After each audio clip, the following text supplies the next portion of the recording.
This story contains mature subject matter, including descriptions of sexual abuse, violence, and coarse language. Viewer discretion is advised.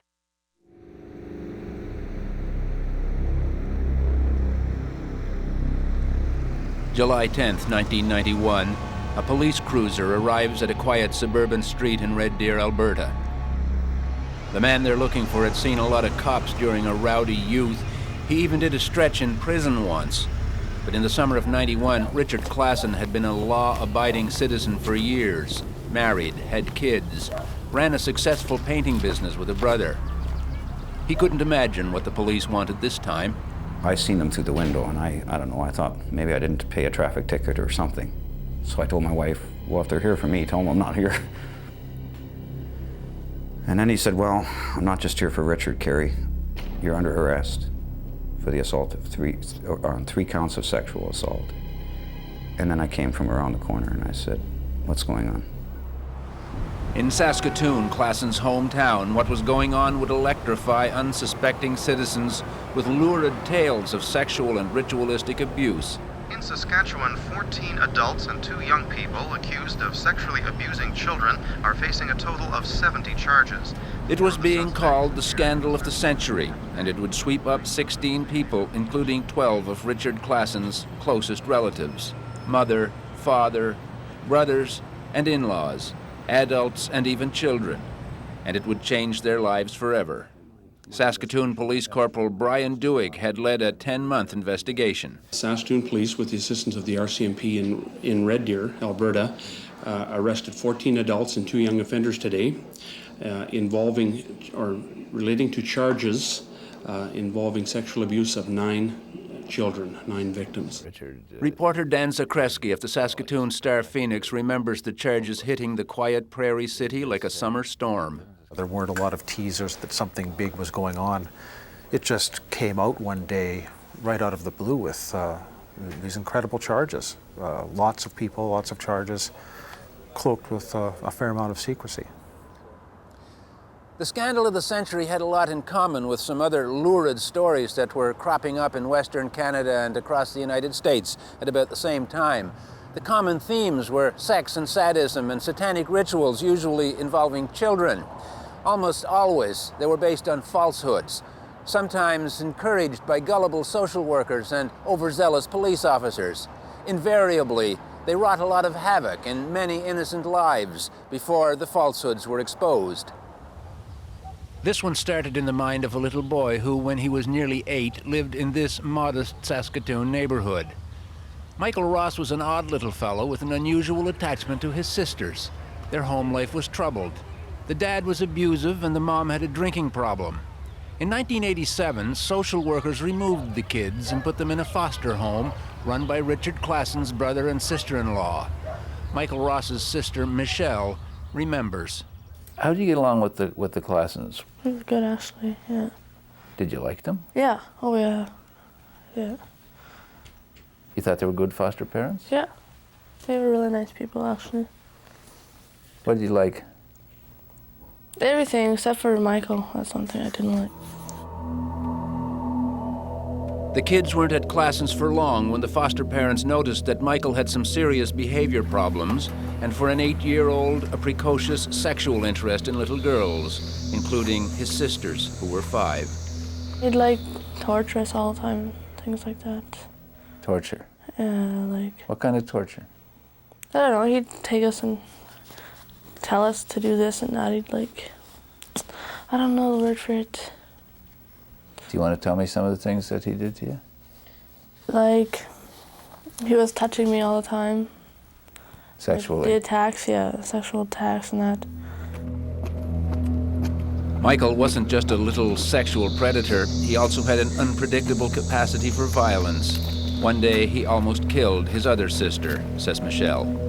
He pushed her right in front of this car, and the car was coming.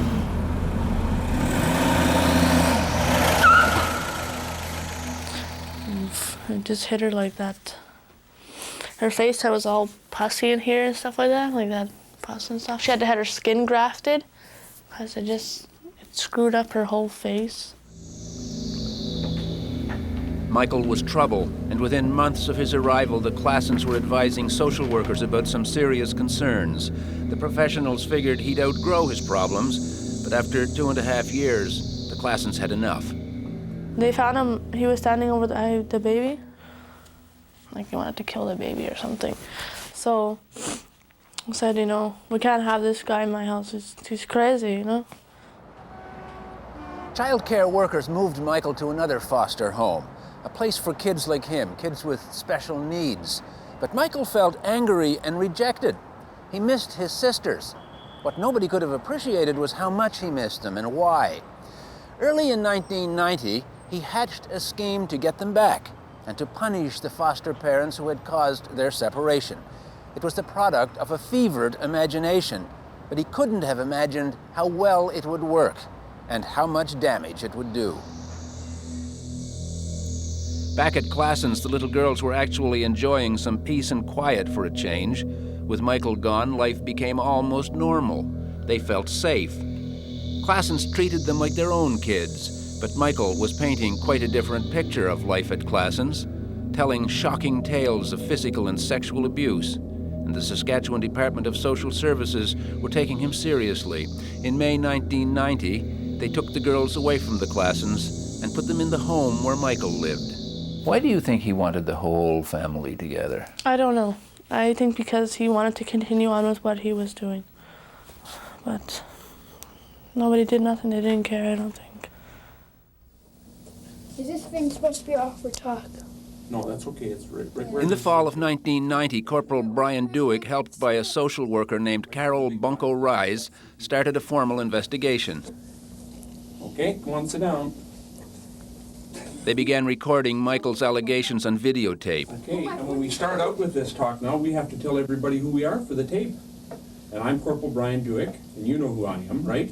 Because we've talked before. And this is Karen. I'm Michael Ross. Well, we'll And as the that- tape rolled, Michael's stories grew to include sex orgies, torture, killing and barbecuing babies, and more. What did they do with the baby's blood? They put in the same container as the mine or Michelle's. Did they just keep it in there? Or? Yep. How long did they keep it in there? Until they felt like drinking it. Until they felt like drinking it. As the stories grew more fantastic, they slowly implicated just about every adult he'd ever known and revealed a startling depth of sexual knowledge for a child. So what did the girls do to the girls? Stick the finger up at the vagina button. Kiss the vagina. Okay. And what did the guys do to you, Michael? They'd stick the penis in my rear. I'd have to suck the penis. Social workers had assumed the new foster home would be healthy for Michael and the girls. As Michelle Ross now recalls, it was anything but. It was supposed to be a therapeutic place and everything like that, so that Michael was supposed to get help for his problems. So I thought maybe he was going to stop, but he didn't. Just kept on. He started up all over again? Yeah, it kept on getting worse and worse. That went on for quite a while then? Yeah. As Michael continued to torment his sisters, Corporal Dewick told him he was the brave little boy who rescued them from Classens. Remember you said to me one day, I told just enough so that I'd get my sister safe? When we were at taco time? Yeah. We were just kind of thinking about that yesterday, how brave you must have been to be able to tell that. At times, Michael actually seemed to be trying to send a different message. I have a little devil right here and an angel right here, and the angel's growing bigger and the devil's growing smaller. No way. And you know what I know? It's true, your angel will be very big one day. You know what I was tempted to do yesterday? But I was glad I never did this, but I was tempted to take a knife and cut me where a whole bunch of blood would come out and I'd drink it. Really? What made you think to do that? Well, the devil keeps saying in my ear, keeps spinning around my head. His new foster parents knew about Michael's devil. On occasion, they even piled tin cans by his bedroom door, supposedly to wake the household up if he tried to venture out. But the plan didn't always work, and in his chats with the authorities, he made no secret of what he was up to. What was going on that you didn't sleep very well last night?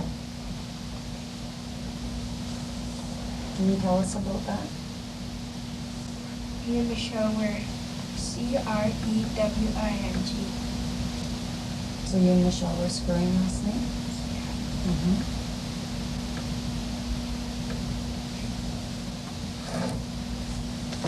So do you think that right now we could tell Brian a little bit more about your touching problem that you have?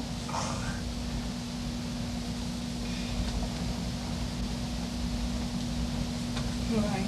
Me and Michelle have been screwing lately. Michael was sexually precocious, and if there was any remaining doubt about it, a social worker got a shocking demonstration. She left Michael and his sisters alone in an office to see what would happen in her absence. Michael molested the little girls when he was alone with them, but in spite of his sexual behavior, social services would keep Michael and the girls together for nearly 4 years, perhaps hoping through counseling his demons would go away. They kept us all together, and that, I don't know, that's what makes me more upset now than ever. Even when they knew what was going on? Yeah. No person in their right mind would do that. But before they could catch us, they killed both the kindergarten people. Michael had invented some fantastic stories in his campaign to get his sisters back. Now he needed the little girls to back them up, and they did, colorfully. Show me now. Show me your demonstration. What happened? Okay. First, my mom did it for the head, and then my dad used this knife for the arms, and they cut it all into bits, and then my mom cut the legs off. Okay. The admission that Michael was sexually abusing Michelle should have been alarming, but the police officer seemed fixated on collecting evidence of abuse by foster families, even prodding them for more. You said that with you went downstairs and it happened in her room downstairs. Did it ever happen with anyone else downstairs? No. Think hard again. I did. Did you? Gee, I could hardly even see you think. I think that this kind of evidence is virtually useless.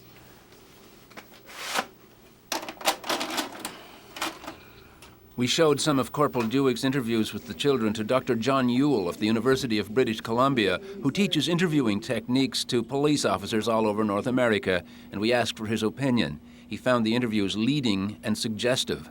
In cases like this, I think there are several things that work. One is often the investigators show more interest to these more bizarre allegations, and the children are responding to that increased alertness, increased interest on the part of the interviewer. And if they're, in effect, the child is being rewarded for these more fantastic elements, they'll add more of those. Fantastic or not, by the summer of 1991, Corporal Dewick was convinced he was on the edge of a massive scandal. He knew that some of his key suspects were living in Red Deer then, so he headed out looking for confessions that would substantiate Michael's amazing stories. You appeared like you made the admission yourself, Rick, that you were a very troubled... When we come back, the fantasies that became a living nightmare. One guy pushed him out of the way. And Dale came back and he said, "We're dead, aren't we?" Today, Richard Klassen lives in rural Manitoba, still trying to put behind him what happened in his native Saskatchewan 10 years ago. Life had been unremarkable up till then. He and his brother Dale were doing well with their painting business. While Richard and his wife had never taken in foster kids, various members of the family had fostered scores of them over the years. He knew that there were 3 troubled kids living with his brother, but he didn't know very much about them. And the last thing he suspected was that one of them was weaving horror stories that included him. I mean, we didn't visit a lot. I mean, it wasn't that we were constantly together or anything. So we had no... You were hearing these stories? Yeah, just hearing stories from my brother. You didn't? There's nothing in your relationship with those kids that could be construed, even if it was a hug or a pat on the butt. Actually, I never even hugged him. So it couldn't even be that. So, I mean, a hug, nothing. What could be construed? No.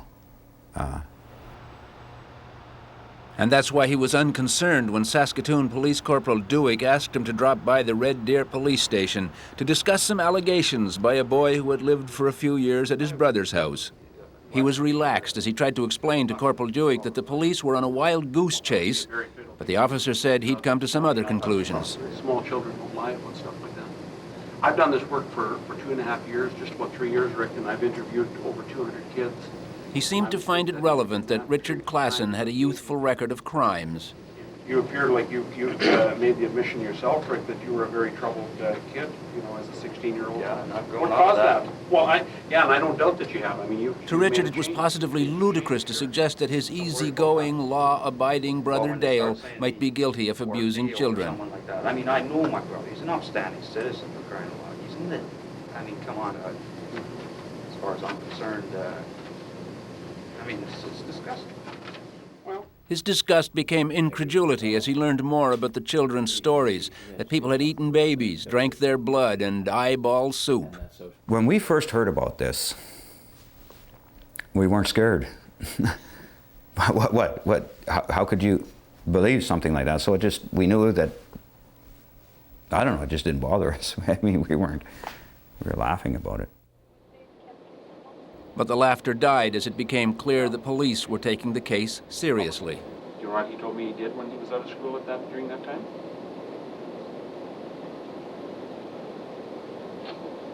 Anita? He told me he stayed home and did sex stuff with you. This woman had been sexually abused as a child, which to the police officer seemed to make her a likely abuser. And what I'm trying to say to you, Anita, is that help is available, but you also need to help us then. The suspect suffered a complete emotional collapse.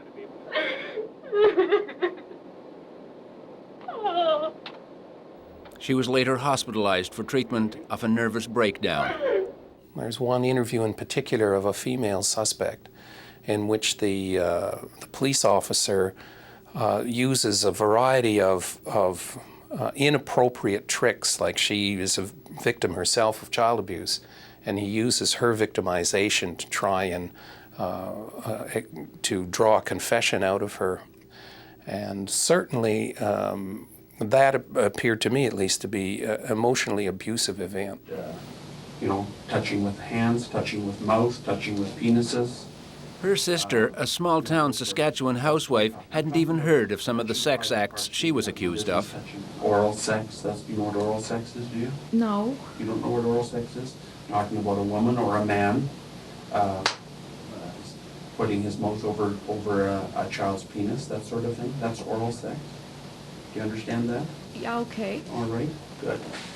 Okay. A decade later, that suspect, her health ruined by a stress-related illness, can still only speak of the ordeal anonymously. He treated us terrible. He wanted us to admit to it, or he would charge our children. He kept taunting onto me, because half the stuff I was accused of, I didn't even know what it was. I'd ask him, and he would just kind of laugh right in my face. By early July of 1991, after interviewing the Ross kids and quite a few other people for about 10 months, Corporal Dewick had a lot of information that, even at first glance, might have seemed ludicrous. Much of it was contradictory. Indeed, most of it was fantastic. But whatever flaws there might have been in the evidence he had gathered, he was ready to proceed to the next and more serious stage. He started rounding up his key suspects, 13 members of the foster families, the birth parents, and a friend, and he charged them with more than 60 counts of sexual assault. Richard and his wife Carrie went to jail in Red Deer for a week, accused pedophiles. He remembers the reaction of his brother Dale, who was in jail with them. Dale went to the line up there because he didn't have any utensils, and you had to line up to get your tray. One guy pushed him out of the way. And Dale came back and he said, "We're dead, aren't we?" And I knew that there was a chance that you could get hurt or beat up or stabbed or... I said, "No, Dale, come on. It's nothing." A 15-year-old who was also charged but not jailed tried to act as if life was normal until she found herself under surveillance by a police officer at a park one day while she was babysitting. Her mother, who was also charged, says the family has never recovered. Duick went to our friends and stuff and told them not to have anything to do with us because of what we were accused of. Every day was living hell. They were arrested in July. A preliminary hearing started in December. As the children repeated their fantastic tales in court, the foster families listened in amazement. One child even admitted she was lying and had made up key stories. Michelle today admits that she couldn't keep her stories straight in court. So I got all confused, so I gave one lawyer one answer and another one a different answer for the same question, I guess. Started yelling at me, I started crying and everything, and then that's when I didn't want to go to court anymore. Despite the contradictions, the court ruled the allegations were worth a full-scale trial. The defense lawyer who proved the children were telling lies at the preliminary hearing couldn't believe it. Robert Borden. One only has to review the videos of these interrogations that took place over a significant period of time to see how the children might say one thing today and say something much more involved the next. For UBC psychologist John Ewell, it can be doubly dangerous to take a child's bizarre stories at face value. Dangerous for accused adults and for the child himself. When children make these fantastic allegations, one thing that we suspect is that at least some of the kids may be saying help in a certain way, and they know they're saying things that aren't true. And so they escalate and make these much more fantastic allegations in the hope that somebody will say, oh, well, obviously that isn't true, is it? There's a sentimental notion that kids don't lie. How much objective value is there in this insight? None. I mean, if children lie, we begin to lie at least as early as when we have language, and as we grow older, we become more sophisticated in our lies. Is there any evidence here of an open mind in the interviewing technique? No. Just wasn't there? No, this was a search for what he believed was going on, rather than a search for truth. When we come back, justice delayed and justice denied. And I said, you knew we didn't do it, Matt. And he kept yelling to our lawyer, tell him to go away, he said. And my lawyer couldn't stop me. All through 1992, Crown prosecutors were getting ready for a trial that they expected would last 4 months. It was going to be sensational. There was just one problem. The more they examined the evidence, the more they came to realize that their case would hang from the credibility of a few seriously disturbed children. But it was a little late for turning back. In December that year, in a separate trial, a judge found the birth parents and the mom's 67-year-old boyfriend guilty on 15 of the charges. But the case against the foster families was falling apart. The Crown was apprehensive. Then a prosecutor came up with a plan to avoid a long court battle that they probably would have lost. Prosecutors had known that one of the accused had a previous sex assault conviction involving children, and another child came forward with a complaint that had nothing to do with the Ross kids, but it was enough. In a plea bargain, the elderly man agreed to what he knew was a false admission, that he'd assaulted the Ross kids, who he hardly even knew, if the charges against his relatives would be dropped. He got 4 years for it. While he was in prison, his wife, who was among those charged, died. Richard Klassen is still haunted by his role in the bargaining. Well, we knew he didn't do it with the 3, but we also knew that he was not making us look good. And our lawyer was telling us that. Mm-hmm. But you're kind of throwing him off the raft at this point, aren't you? We gave up our homes in Red Deer to move to Saskatoon. We couldn't do it anymore. We had to end it. Somebody had to go to jail. They weren't going to leave us alone.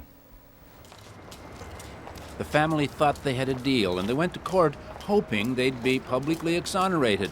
They were in for a surprise.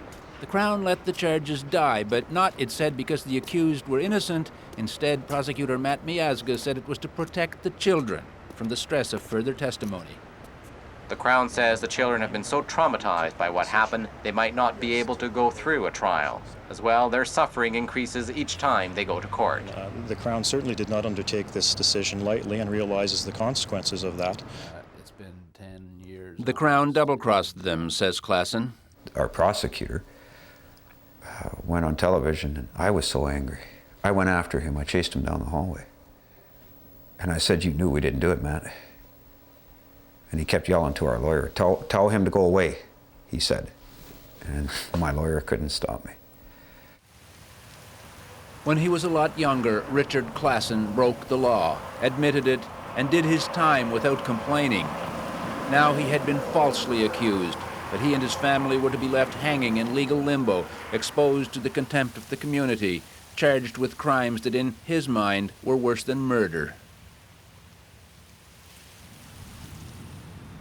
Richard Klassen declared war on the justice system. By then he'd learned a lot about the police investigation and about Michael's agenda, and his campaign to get his sisters back, and how the authorities fell for it. He didn't just blame Michael, he blamed the adults and especially Officer Dewick. He accused them of being accessories to Michael's demons. I carried picket signs. I accused them. I wanted the public to know now. I wasn't afraid of my name. What did I have to lose?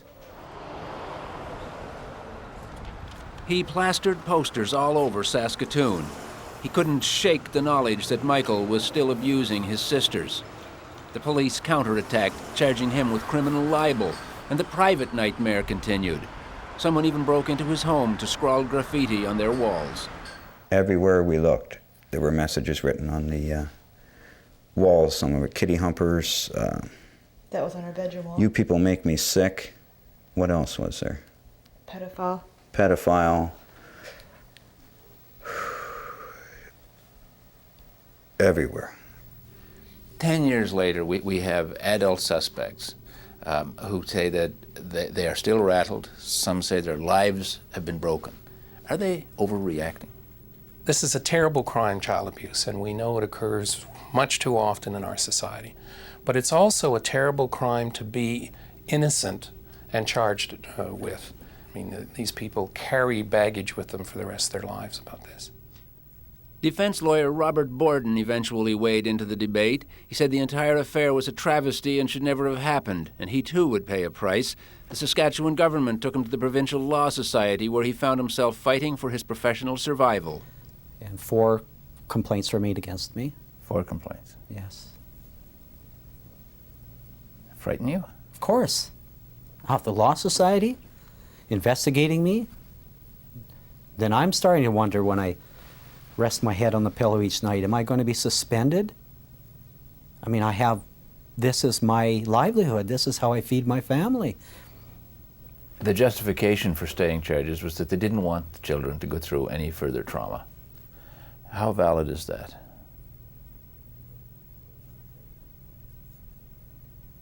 It's not valid at all. That's just a simple, trite answer for having laid these preposterous charges. One of the accused asked then Provincial Justice Minister Robert Mitchell for an apology. He brushed her off, saying the Crown exercised due diligence and reiterating that the case had been halted only because the children were too traumatized to go on. It was very frustrating and more than a little unsettling to have the institutions that you would put faith into, justice, social services, police, all climbing on board and in the face of evidence to the contrary still proceeding and to this day refusing to admit that maybe they were wrong.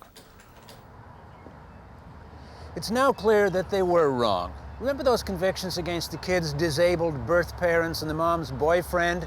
The Supreme Court of Canada eventually threw them out.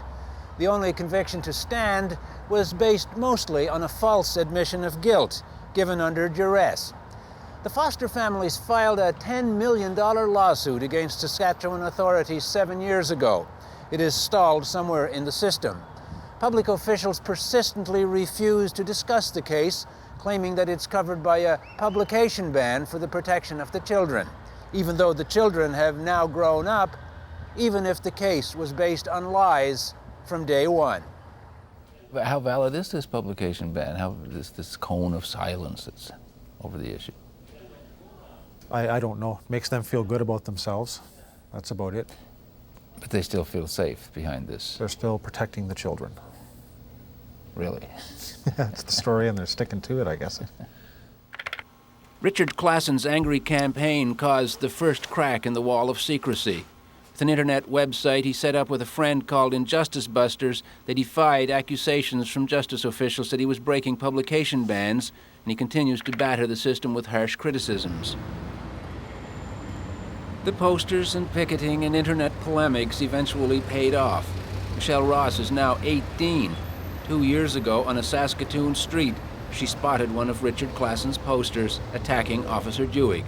She decided it was time to tell the truth about the Klassens. Because you can't get on with your future unless you deal with your past. That's what I believe. That's what I... Nobody told you to do this. You just decided, I'm going to I did it by sort myself. this out. Yeah. That's a pretty brave thing to do. Yeah. Do you ever have any second thoughts about it? Sometimes I wonder what the hell am I doing, but no. I wouldn't go back in a million years. This is good. She says she went along with Michael's wild stories because he threatened to kill her if she didn't. She has now sworn an affidavit recanting her stories and Michael's, but she's still afraid of him. I know he's my brother and everything, but I still think he's crazy. Like, he probably would kill someone. If he says he's gonna kill someone, he probably would do it. If you gave him enough reason to. I don't know. The stories that Michael made up about the Klassens and that, they're just bizarre. About the babies and drinking the blood and they did this and those are crazy stories. Totally false. Yeah. Nothing like that ever happened. None of them. Nothing. And I've signed an affidavit stating that too. Not a Klassen ever sexually abused you? No. When we come back, the angry boy who started it all. Barbecued babies, orgies, drinking blood, ritualistic sex, massive sexual parties. Yeah, none of that's true. We found Michael Ross, who is now 21 years old, in the Provincial Correctional Centre on the outskirts of Saskatoon. It is now exactly 10 years since his first encounter with a Saskatoon policeman, when he first told them stories about the orgiastic behavior of almost all the adults that he knew. Life hasn't improved much since then. What are you in for now, Michael? Break and enter, assault on my sister, fail to appear, and breaches. Well, that assault, how did that come about? I just got into this rage and grabbed her throat and, held her against the bed saying, don't fucking kick me again. When we spoke to Michael, he was clearly anxious to withdraw the stories that he told about the foster families and explain why he made them up in the first place. I felt hurt. I felt bad. I felt ashamed that we couldn't be together. We're supposed to be family, and family's supposed to stick together. So I was wondering why were we being separated? So I thought, if I can make up all these stories, people would start paying attention to me and start, caring about me and stuff. And I feel bad because of it. Barbecued babies, orgies, drinking blood, ritualistic sex, massive sexual parties. Yeah, none of that's true. All lies. All lies. All coming out of the demons in the head of a little boy who was mad at everybody. And I admit to that. I admit to making it up, and I just want to, set the record straight. A little late for that, Michael. A whole lot of lives went down the toilet. Yeah. At the end of the day, the only sexual abuse was by you against your sisters. Yeah. Wow. Yeah, I'll try and deal with that. No member of the Saskatoon Police Department is willing to talk about the scandal of the century. Having swallowed Michael's lies, the force is now maintaining a strict silence. And the corporal who led the sensational investigation is now Superintendent Brian Dewey. Okay, but even if for coffee, let's chat about what your thoughts are on the story. I'd love to do that. Okay, but talk to him. He told Fifth Estate producer Harvey Cashore that he can't talk because of ongoing legal proceedings. If I talk to him, I'm on my way to a meeting, so okay. So later today, maybe. Could be.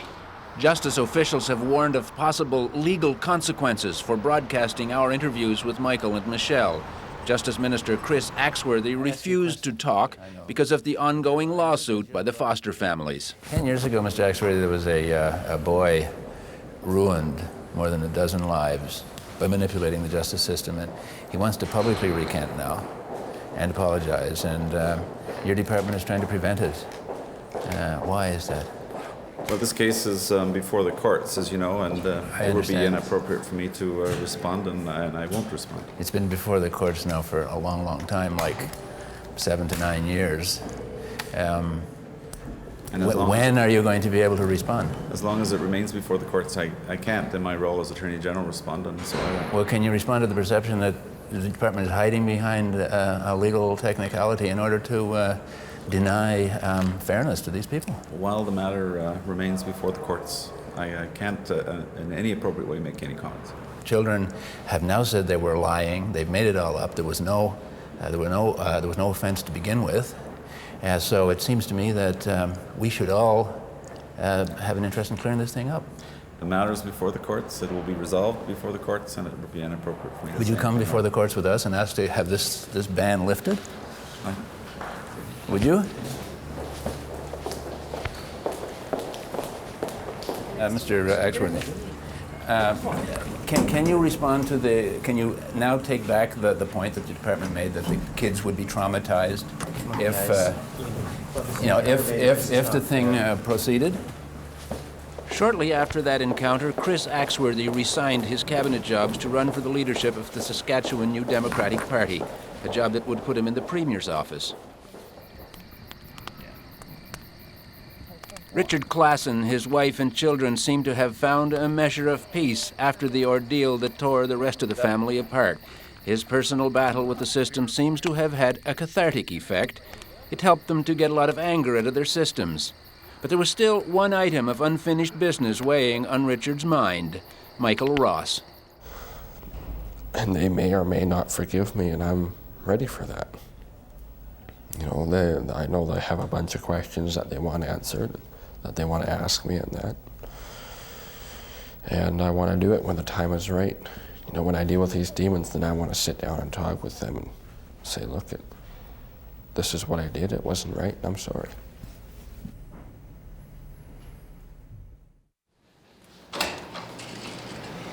Why don't you just have a seat right in here? Thank you. He should be with you shortly. Thanks. In mid-October this year, after Richard Klassen heard that we had interviewed Michael for this program, he decided to visit Michael in prison. Michael had changed his appearance dramatically in the weeks since we'd first met him. Hello. Michael. All right. That's good. I don't recognize you. No. Not at all. I don't recognize you. Cut my hair yesterday, shaved it all off. Time for a change, you know. The initial chit-chat was remarkably polite. Two old acquaintances revisiting some unremarkable common history. Then Richard got to the point. Okay, you don't remember much about me, right? But yet you said a whole lot about me. Do you remember some of the things you said? Not much. I remember some of it, yeah, that you were involved in what was going on, and, you know, because I had said that because I believe now to this day I was pressured into saying it. Brian Dewick, at the time, I don't know if he was detective or constable, I don't know. You know, he had sat there and kept asking me about all these people, and, you know. Why did you do it in the first place? Like, I gotta come to terms with something here. Like, you accuse me, right? Yeah. You accuse Carrie, you accuse my kids, right? Well, Crystal, little Crystal. Yeah. Why? Why? I have no idea. That's something I'm still trying to struggle with the answer. Every day, you know, I ask myself why, you know. You know, like these people. Now I realize that all you guys want to do is show me, you know, a normal life. And what would you say if I told you that, I mean, at some point in my life, I mean, I wanted to see you locked up. And I'm not saying now, but I'm saying then, okay? And it just blows me away. Like, you know, I'm sitting here with you now, right? It's been all this time. And I'm starting not to feel that anymore. I'm starting to feel like it wasn't your fault. it's not my fault. You know, that's what I firmly believe, you know. You know, I had toxic parents, you know. They had toxic parents, you know, and what they did to me or the girls wasn't right, and what I did to the girls wasn't right, you know. You came out and said we didn't do it, and now I really appreciate it, meeting you. Thank you. So, well, thanks.